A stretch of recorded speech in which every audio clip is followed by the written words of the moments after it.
چند هفته دستم توی گچ بود. فکر میکردم وقتی بازش میکنم همه چی مثل قبله، ولی نبود.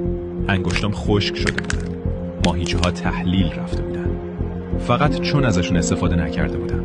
قانون بیرحم طبیعت اینه: استفادهش کن یا از دستش بده.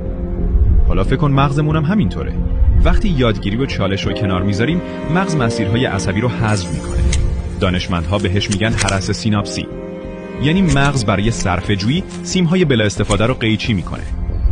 همونطور که ماهیچه دست من تحلیل رفت، مغز هم بدون تمرین کم کم آب میره.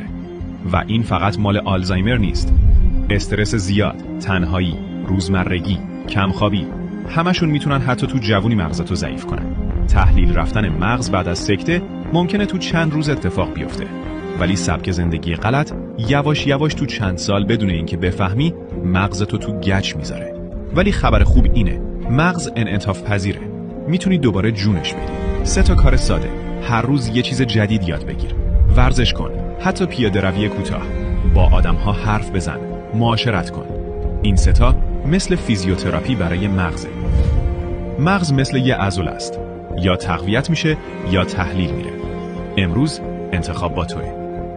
باید مغز رو ورزش داد، یک مغز ورزیده داشته باشی. یعنی این خیلی مهمتر از یادگیری